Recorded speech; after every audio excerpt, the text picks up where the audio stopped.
ପିଲାମାନେ ସବୁଦିନ ଭଳି ଆଜି ମଧ୍ୟ ଗୋଟିଏ ସୁନ୍ଦର ମଜା ଗପଟିଏ ପଢିବା।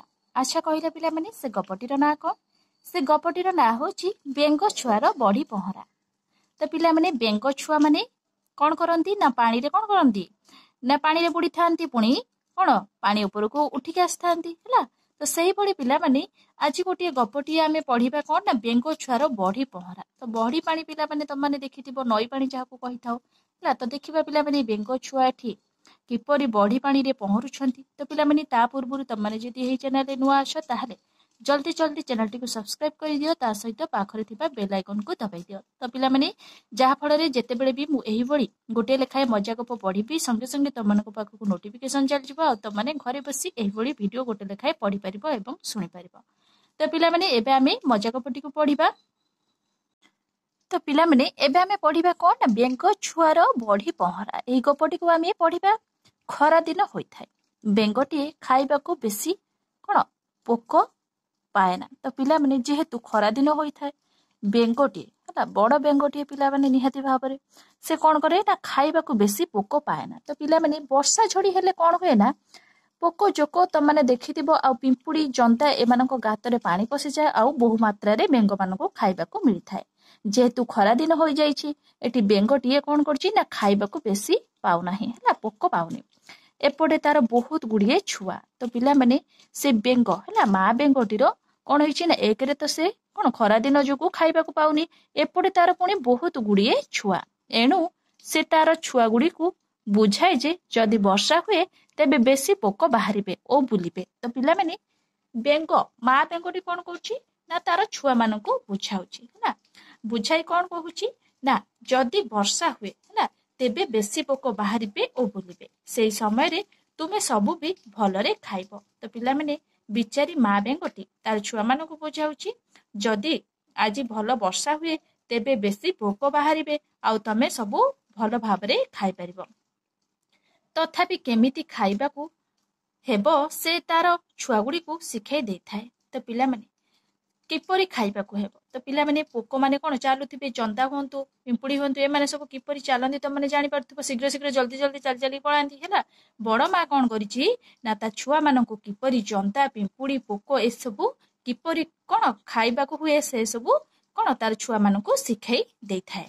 ହେଲେ ଛୁଆ ଗୁଡିକ ବେଶୀ ବଡ ହୋଇଥିବାରୁ ସେ ତାର ରହିବା ଜାଗା ପାଖାପାଖି ବୁଲିବାକୁ କହିଦେଇ ସେ ଖାଇବା ଖୋଜିବାକୁ ଦୂରକୁ ଯାଏ।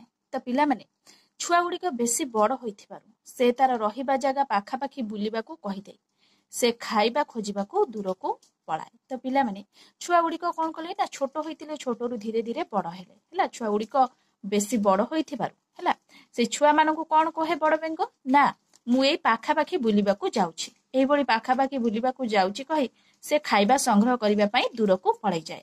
ସେ ଯଦି ତାର ଛୁଆ ମାନଙ୍କୁ ଦୂରକୁ ଖାଇବା ସଂଗ୍ରହ କରିବାକୁ ଯାଉଛି ବୋଲି କହିବ ତେବେ ତା ଛୁଆ ମାନେ ଛାଡିବେନି ହେଲା। ସେଥିପାଇଁ ସେ କଣ କରେ ନା ପାଖାପାଖି କଣ ବୁଲିବାକୁ ଯାଉଛି କହି ସେ ଦୂରକୁ ଖାଇବା ଖୋଜିବାକୁ ପଳାଏ। ବେଙ୍ଗ ଦିନେ ଟିକେ ଦୂରକୁ ଯାଇଥାଏ, ସେ ଗଲା ପରେ ତାର ଛୁଆ ମାନେ ଖେଳରେ ମାତିଗଲେ। ତ ପିଲାମାନେ ମା ବେଙ୍ଗଟି କଣ କରିଥିଲା ନା ଦିନେ ବହୁ ଦୂରକୁ ଖାଇବା ସଂଗ୍ରହ କରିବା ପାଇଁ ପଳେଇଛି ହେଲା। ସେଇ ସମୟରେ ତାର ଛୁଆ ମାନେ କଣ କରିଛନ୍ତି ନା ଖେଳରେ ମାତିଗଲେ, ଖେଳିବାକୁ ଲାଗିଲେ। ସେଥିରୁ ଗୋଟିଏ ଛୁଆ ବାଟ ମଝିକୁ ପଳେଇଗଲା। ତ ପିଲାମାନେ କୁନି କୁନି ଛୁଆ ମାନେ ଖେଳୁ ଖେଳୁ ସେମାନଙ୍କ ମଧ୍ୟରୁ ଗୋଟିଏ ଛୋଟ ଛୁଆଟିଏ କଣ କଲା ନା କଣ ନା ବାଟ ମଝିକୁ ପଳାଇଲା ହେଲା, ରାସ୍ତାର ମଝିକୁ ପଳାଇଗଲା। ଗାଈଟିଏ ବୁଲୁ ବୁଲୁ ସେଠାକୁ ଆସିଗଲା। ତ ସେଇ ସମୟରେ ପିଲାମାନେ ରାସ୍ତାକୁ ଗାଈଟିଏ ମଧ୍ୟ ଆସିଗଲା ନା, ସେ ବାଟରେ ବୁଲୁଥିଲା, ବୁଲୁ ବୁଲୁ କଣ କଲା ନା ସେଇ ସମୟରେ ସେ ବେଙ୍ଗ ଛୁଆର ସାମ୍ନାକୁ ଆସିଗଲା। ସେଇ ସମୟରେ ଗାଈଟି ବେଙ୍ଗ ଛୁଆ ପାଖରେ ଯାଉ ଯାଉ ଜୋରରେ ଏକ କରିଥିଲା। ତ ପିଲାମାନେ ଗାଈଟି କଣ କଲା ନା ସେଇ ସମୟରେ ବେଙ୍ଗ ଛୁଆଟି ଯେତେବେଳେ ରାସ୍ତାକୁ ପଳେଇ ଆସିଛି, ଗାଈଟି ମଧ୍ୟ ସେଇ ସମୟରେ ରାସ୍ତାକୁ ପଳେଇ ଆସିଛି ନା। ସେଇ ସମୟରେ ଗାଈକୁ ଜୋରେ କଣ ଏକ ଲାଗିଲା ବା ସୁସୁ ଲାଗିଲା, ସେ ବହୁତ ଜୋରେ ସୁସୁ କରିଦେଲା ହେଲା। ଗାଈର ଏକରେ ଛୋଟ ବେଙ୍ଗ ଛୁଆଟି ପୁରା ପୁରି ଡୁବିଗଲା। ତ ପିଲାମାନେ ସେ ଯୋଉ ଗାଈଟି ମୁତି ଦେଲା ହେଲା, ସେଇ ଯୋଉ ଗାଈର ମୁତରେ ଛୋଟ ବେଙ୍ଗଟି ପୁରା ପୁରାଇ ଡୁବିଗଲା, ମାନେ ବୁଡିଗଲା। ଯେହେତୁ ବହୁତ ଛୋଟ ବେଙ୍ଗଟିଏ ହେଲା, ଗାଈ ତ ଦେଖିବାକୁ ବହୁତ ବିଶାଳ ହେଲା।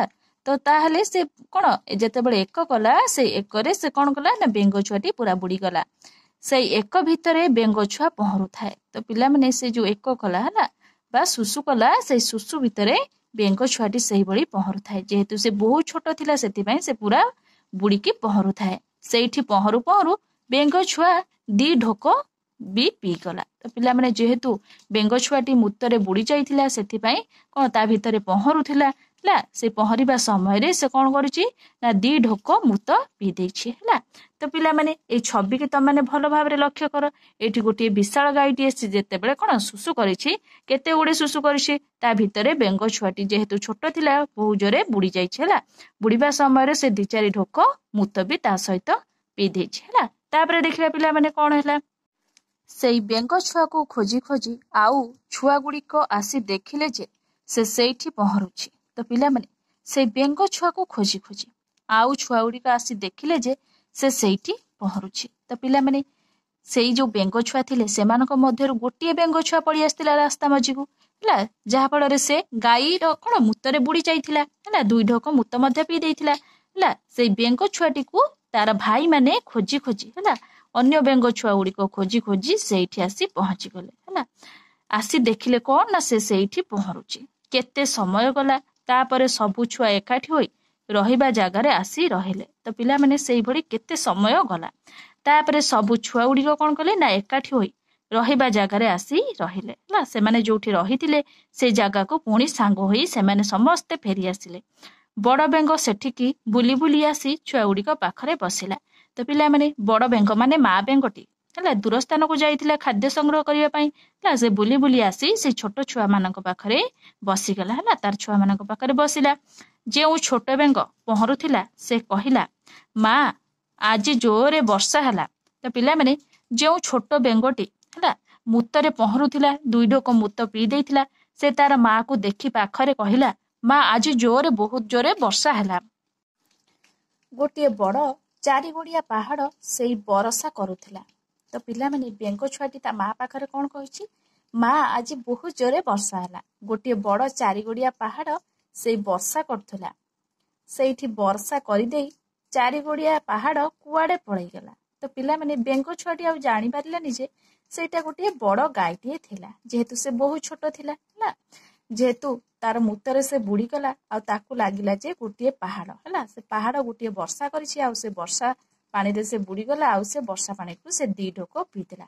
ଆଉ ତା ମା ପାଖରେ କହୁଛି କଣ ନା 4 ଗୋଡ଼ିଆ ପାହାଡ଼ ସେଇ ବର୍ଷା କରୁଥିଲା ହେଲା, ସେଇଠି ବର୍ଷା କରିଦେଇ 4 ଗୋଡ଼ିଆ ପାହାଡ଼ କୁଆଡ଼େ ପଳେଇଲା। ହେଲେ ଯେତିକି ବର୍ଷା କରିଥିଲା ସେତିକିରେ ବଢ଼ି ହୋଇଗଲା। ତ ପିଲାମାନେ ପୁଣି ତା ମାକୁ କହୁଛି ବେଙ୍ଗ ଛୁଆଟି, ସେ ଯେତିକି ବର୍ଷା କରିଥିଲା ସେତିକିରେ ବଢ଼ି ପାଣି ହୋଇଗଲା। ବହୁତ ଡରି ଯାଇଥିଲି, ହେଲେ ପୁଣି ଭାଇ ଗୁଡ଼ିକୁ ଦେଖି ମୋର ସାହସ ଆସିଲା। ତ ପିଲାମାନେ 4 ଗୋଡ଼ିଆ ପାହାଡ଼ କହୁଛି ହେଲା, ବେଙ୍ଗ ଛୁଆଟି ଗାଈକି ଏଠି 4 ଗୋଡ଼ିଆ ପାହାଡ଼ କହୁଛି। ଆଉ 4 ଗୋଡ଼ିଆ ପାହାଡ଼ ଯେତିକି ବର୍ଷା କଲା ହେଲା, ସେ ବର୍ଷାରେ ମୁଁ ବୁଡ଼ିଗଲି ଆଉ ବହୁତ ଜୋରେ ମୁଁ ଡରି ଯାଇଥିଲି। ହେଲେ ଯେତେବେଳେ ଭାଇ ଗୁଡ଼ିକ ସେଠି ପହଞ୍ଚିଲେ ସେଠୁ ତାଙ୍କୁ ଦେଖିବା ପରେ ମୋର ସାହସ ବଢ଼ିଗଲା, ପହଁରି ଆସିଲି ବୋଲି ତତେ ଦେଖିଲି। ତ ପିଲାମାନେ ସେଇଠୁ କଣ କହୁଛି ନା ପହଁରି ଆସିଲି ବୋଲି ତତେ ଦେଖିଲି। ମା ବେଙ୍ଗ କହିଲା, ଆଜି ତ କେଉଁଠି ବର୍ଷା ହେଇନି, ତୁ କେମିତି ବଢ଼ିରେ ପହଁରିଲୁ? ତ ପିଲାମାନେ ସେଇଠୁ ବେଙ୍ଗ ଛୁଆଟି ତା ମାକୁ କହୁଛି, ମା ସେ ବଢ଼ି ପାଣିରୁ ମୁଁ ପହଁରି ଆସିଲି ବୋଲି ତତେ ଆଜି ମୁଁ ଦେଖିଲି ହେଲା। ସେଇଠୁ ମା ବେଙ୍ଗଟି ଆଶ୍ଚର୍ଯ୍ୟ ହୋଇକି କହିଲା, ଆଜି ତ କେଉଁଠାରେ ବି ବର୍ଷା ହେଇନି, ମୁଁ ତ ବୁଲିବାକୁ ଯାଇଥିଲି ହେଲା। ଯଦି ବର୍ଷା ହେଇଥାନ୍ତା ତାହେଲେ ସବୁଆଡ଼େ ବର୍ଷା ହେଇଥାନ୍ତା, ତୁ କେମିତି ବଢ଼ିରେ ପହଁରିଲୁ ହେଲା। ଏହି ପ୍ରଶ୍ନଟି ମା ବେଙ୍ଗଟି ତାର କଣ କୁନି ଛୁଆଟିକୁ ପଚାରୁଛି ହେଲା। ତ ପିଲାମାନେ ଦେଖିବା ତାପରେ କଣ ହେଲା। ସେଇଠୁ ସବୁ ଛୁଆ ଗୁଡ଼ିକ ଏକ ସମୟରେ କହିଲେ, ହଁ ମା ସତରେ ଆଜି ଗୋଟିଏ ବିରାଟ 4 ଗୋଡ଼ିଆ ପାହାଡ଼ ବର୍ଷା କଲା। ତ ପିଲାମାନେ ସେଇଠୁ ସବୁ ଛୁଆ ଗୁଡ଼ିକ ଏକ ସମୟରେ ମଧ୍ୟ ମାକୁ କହିଲେ, ହଁ ମା ହେଲା ସତରେ ଆଜି ଗୋଟିଏ ବିରାଟ 4 ଗୋଡ଼ିଆ ପାହାଡ଼ ବର୍ଷା କଲା। ଯେତେବେଳେ ମା ବେଙ୍ଗଟି କହିଲା ଯେ ହେଲା ଆଜି କାହିଁ କେଉଁଠି ବି ବର୍ଷା ହେଇନି, ତୁ କେମିତି ବଢ଼ିରେ ପହଁରିଲୁ, ସେଇଠୁ ସବୁ ଛୁଆ ମାନେ ମଧ୍ୟ କହିଲେ, କଣ କହିଲେ ପିଲାମାନେ ନା ମା ଆଜି ବହୁତ ଜୋରେ ସତରେ ବର୍ଷା ହେଇଛି। ଯେହେତୁ କଣ ପ୍ରଥମ ବେଙ୍ଗଟିର କଥା ବା ଯେଉଁ ବେଙ୍ଗଟି ବଢ଼ି ପାଣିରେ ବୁଡ଼ି ଯାଇଥିଲା ସେଇ ବେଙ୍ଗଟିର କଥା ଯେହେତୁ ମା ବେଙ୍ଗ ବିଶ୍ୱାସ କଲା ନାହିଁ ହେଲା, ସେଇଠୁ ସବୁ ବେଙ୍ଗ ଏକାଠି ହୋଇ କଣ କଲେ ନା ବେଙ୍ଗ ଛୁଆ ମାନେ ସବୁ ଏକାଠି ହୋଇକି ତାର ମାକୁ କହିଲେ, କଣ କହିଲେ ନା ହଁ ମା ସତରେ ଆଜି ଗୋଟିଏ ବିରାଟ 4 ଗୋଡ଼ିଆ ପାହାଡ଼ ବର୍ଷା କଲା। ସେଇ ବରସାରେ ଏଇ ଭାଇ ପହଁରୁଥିଲା। ତ ପିଲାମାନେ ସେଇଠୁ ବେଙ୍ଗ ଛୁଆ ମାନେ ଆଉ କଣ କହିଲେ ମାକୁ, ନା ସେଇ ବର୍ଷାରେ ହେଲା, ସେଇ ବର୍ଷାରେ ଏଇ ଭାଇ ବା ଆମର କଣ କୁନି ଭାଇ ପହଁରୁଥିଲା, ସେଇ ପାହାଡ ଚାଲି ଚାଲି ପଳେଇଗଲା। ତ ପିଲାମାନେ ପୁଣି ବେଙ୍ଗ ଛୁଆ ମାନେ ତାର ମାକୁ କହୁଛନ୍ତି ଯେ ସେ ପାହାଡଟି ପୁଣି ଚାଲି ଚାଲି ପଳେଇଗଲା। ସେ ଯିବାର କେତେ ସମୟ ପରେ ବଢି ବି ଛାଡିଗଲା। ତ ପିଲାମାନେ ବେଙ୍ଗ ଛୁଆ ମାନେ ପୁଣି ତାର ମାକୁ କହୁଛନ୍ତି ଯେ ସେ ପାହାଡଟି ଚାଲି ଚାଲି ପଳେଇଲା, ଆଉ ସେ ଯିବାର କେତେ ସମୟ ପରେ କଣ ବଢି ବି ଛାଡିଗଲା। ହେଲେ ଭାଇ କହୁଥିଲା ଯେ ସେ ବଢି ଯେତିକି କଣ ଢୋକିଛି ସେଇଟା ତାକୁ ଭାରି ଲୁଣିଆ ଲାଗୁଥିଲା। ତ ପିଲାମାନେ ବେଙ୍ଗ ଛୁଆ ମାନେ ପୁଣି ଏକାଠି ହୋଇ ତାର ମାକୁ କହୁଛନ୍ତି ଯେ ହେଲା, ସେ ଭାଇ କହୁଥିଲା ମାନେ ସେ ଯୋଉ ବେଙ୍ଗ ଛୁଆଟି କଣ ପାଣିରେ ବୁଡି ଯାଇଥିଲା, ବଢି ପାଣିରେ, ସେଇ କଣ ସେ ବଢି ପାଣି କି ସେ ଯେତିକି ପିଇଛି ସେ ବଢି ପାଣି ଭାରି ଲୁଣିଆ ଲାଗୁଥିଲା। ମା ବେଙ୍ଗ ଏ କଥା ଶୁଣି ଛୁଆ ଗୁଡିକ କଣ କହିଲେ ସେ ବୁଝିଗଲା। ତ ପିଲାମାନେ ମା ବେଙ୍ଗଟି ଯେହେତୁ ବହୁତ ବଡ ଥିଲା, ତା ମୁଣ୍ଡରେ ବି ବହୁତ ବୁଦ୍ଧି ଥିଲା, ଆଉ ତାର ଛୁଆ ମାନଙ୍କ କଥା ଶୁଣିବା ପରେ ସେ ବୁଝିଗଲା ହେଲା, ସେ ସବୁ କଥା ବୁଝିଗଲା। ସେ ତାର ଛୁଆ ଗୁଡିକୁ ବୁଝେଇ କହିଲା, ତୁମେ ଯେତେବେଳେ ବାଟକୁ ବାହାରି ଯାଉଛ ସେତେବେଳେ ସାବଧାନ ରହିବ। ତ ପିଲାମାନେ ସେଇଠୁ ମା ବେଙ୍ଗଟି ଜାଣିଗଲା ଯେ ହେଲା, ବାଟରେ ଗୋଟିଏ ଷଣ୍ଢ କିମ୍ବା ଗାଈକୁ ଏମାନେ ଦେଖିଛନ୍ତି ହେଲା, ଯାହା ଫଳରେ ସେ କଣ ଷଣ୍ଢ କିମ୍ବା ଗାଈ ଏକ କରିଛନ୍ତି, ଆଉ ସେ ଏକରେ ଏମାନେ ବୁଡି ଯାଇଛନ୍ତି, ଆଉ ସେ ଏକକୁ କଣ ପିଇ ଦେଇଛନ୍ତି, ଯାହା ଫଳରେ ଏମିତି ସବୁ କହୁଛନ୍ତି। ମା ବେଙ୍ଗଟି ବୁଝିଗଲା, ଆଉ ସେ କହୁଛି କଣ ନା ତୁମେ ଯେତେବେଳେ ବାଟକୁ ବାହାରି ଯାଉଛ ସେତେବେଳେ ସାବଧାନ ରହିବ ହେଲା। ମା ବେଙ୍ଗଟି କହୁଛି ଯେତେବେଳେ ତମେ ବାହାରକୁ ଯାଉଛ ସେତେବେଳେ ତମେ ବହୁତ ସାବଧାନ ରହିବ। କେତେବେଳେ ବଡ ପାହାଡ କେତେବେଳେ ଛୋଟ ପାହାଡ ସବୁ ବାଟରେ ଯିବେ। ତ ପିଲାମାନେ ମା ବେଙ୍ଗଟି ସେଠୁ ତାର ଛୁଆ ମାନଙ୍କୁ ବହୁ ଜୋରେ ଡରେଇ ଦଉଛି ଯେ ହେଲା, କେତେବେଳେ ବଡ ବଡ ପାହାଡ ଯିବ ଆଉ କେତେବେଳେ ଛୋଟ ପାହାଡ ସବୁ ବାଟରେ ଯିବେ। ତେଣୁ ସବୁବେଳେ ଦେଖିବ ଯେମିତି ହଉ ସେଇ ପାହାଡ ଗୁଡିକ ତଳକୁ ତୁମେ ନ ଯାଅ। ତ ପିଲାମାନେ ତେଣୁ ସବୁବେଳେ ଦେଖିବ ହେଲା, ସେଠୁ ମା ବେଙ୍ଗଟି କହୁଛି ଯେ ତେଣୁ ସବୁବେଳେ ଦେଖିବ ଯେମିତି ହଉ ସେଇ ପାହାଡ ଗୁଡିକ ତଳକୁ ତୁମେ ନ ଯାଅ, ନହେଲେ ପାହାଡ ଗୁଡିକ ତମକୁ ଗୋଡରେ ଚକୁଡି ମାରିଦେବେ। ତ ପିଲାମାନେ ମା ବେଙ୍ଗଟି ଜାଣିଛି ଗାଈ କିମ୍ବା ଷଣ୍ଢ ଯାଉଥିବେ, ସେ ମା ବେଙ୍ଗ ଜଣକ କହୁଛି ଯେ କଣ ନା ପାହାଡ ଗୁଡିକ ତଳକୁ କେମିତି ନ ଯାଅ, କାହିଁକି ନା କଣ ବଡ ବଡ ଗାଈ ହଉ ଷଣ୍ଢ ହଉ ସେ ଛୁଆ ଗୁଡିକ ଗୋଡରେ ଚକୁଡିକି ମାରିଦେବେ। ସେଥିପାଇଁ ବେଙ୍ଗ ଛୁଆ ମାନଙ୍କୁ ତାର ମା ଏଇଭଳି ବୁଝାଉଛି। ସେ ପାହାଡ ତଳେ ନ ପଡିବା ପାଇଁ ସାବଧାନରେ ଚଲାବୁଲା କରିବ। ତ ପିଲାମାନେ ମା ବେଙ୍ଗଟି କହୁଛି ଯେ ସେ ପାହାଡ ତଳେ ନ ପଡିବା ପାଇଁ ସାବଧାନରେ ଚଲାବୁଲା କରିବ।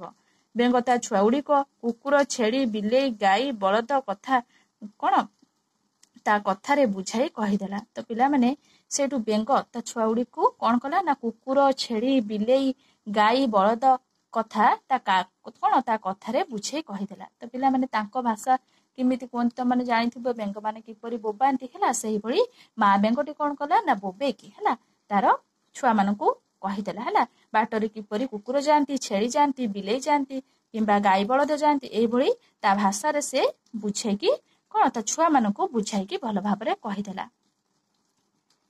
ତ ପିଲାମାନେ ଦେଖିବା ବାଟକୁ ବାହାରିଲେ ସବୁବେଳେ ସାବଧାନ ହୋଇ ଚାଲିବ।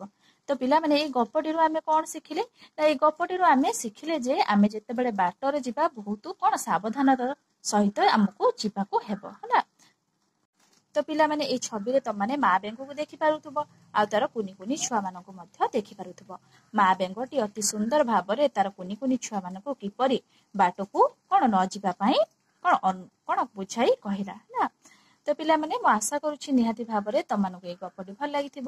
ଯଦି ତମାନଙ୍କୁ ଏଇ ଗପଟି ଭଲ ଲାଗିଥିବ ନିହାତି ଭାବରେ ଲାଇକ୍, ସେୟାର, ସବସ୍କ୍ରାଇବ କରିବାକୁ ଜମା ବି ଭୁଲିବନି। Thank you.